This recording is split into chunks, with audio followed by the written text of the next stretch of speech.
Hello everyone, properties of subgroup मा हामीसँग यसको फर्स्ट property छ a non-empty subset H of group G star. Star means group G on binary operation star is a subgroup of G if and only if AB belongs to H, then A star B belongs to H, A belongs to H, then A inverse belongs to H भनेको if and only IFFCO condition आउने बित्तिकै हामीले फर्स्टमा H is sub group भनेर यो दुईटा so गर्नु पर्यो एन्ड देन यो दुईटा लिएर हामीले H is subgroup of G show गर्नु पर्यो। सो प्रुफमा फर्स्टमा हामी एच इज सब ग्रुप लिन्छौँ। Suppose H is a subgroup of G star then H itself is also a group with the same binary operation on G. Same binary operation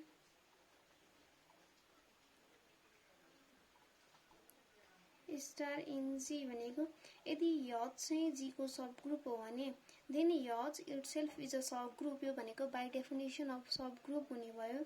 so हामीले अब के लेख्न मिल्यो, यसले ग्रुपको all property verify गर्छ भन्ने बित्तिकै AB बिलोंग्स टु H छ भने A star B belongs to H by closure हुने भयो।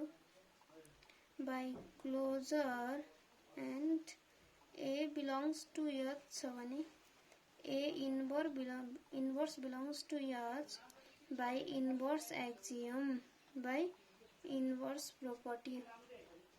Then अब conversely यो दुईटा लिएर हामीले H is subgroup सो गर्नुपर्ने छ। Conversely suppose क्वेशन लेखे दियो, suppose H is a non-empty subset,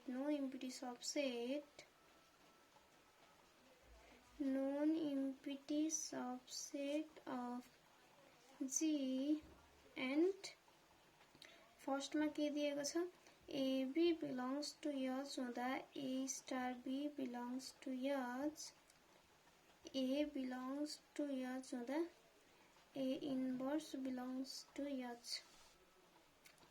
then हामीले सो गर्नुपर्ने के छ, then we have to show that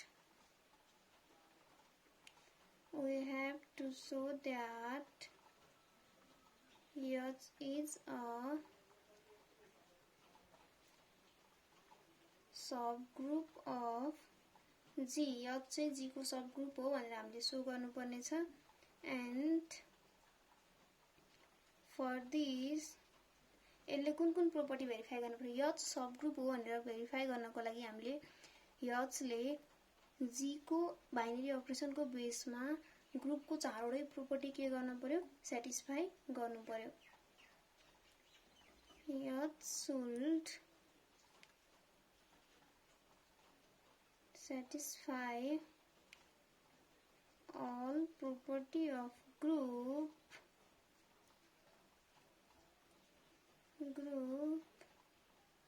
with star operation।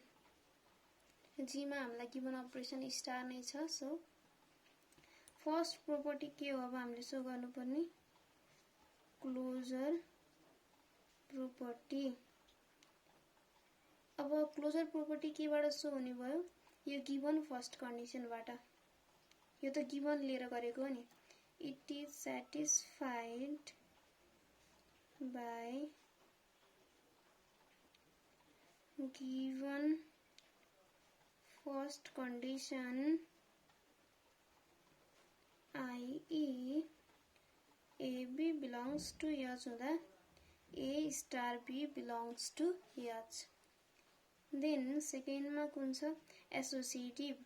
अब एसोसिएटिभको केसमा जहिले पनि जुनसुकै थ्योरम प्रुभ गर्दा पनि त्यसको कुनै ग्रुपले एसोसिएटिभ प्रोपर्टी होल्ड गर्छ भने त्यसको सबसेटले, सब ग्रुप हैन सबसेटले जहिले पनि एसोसिएटिभ प्रोपर्टी होल्ड गर्छ।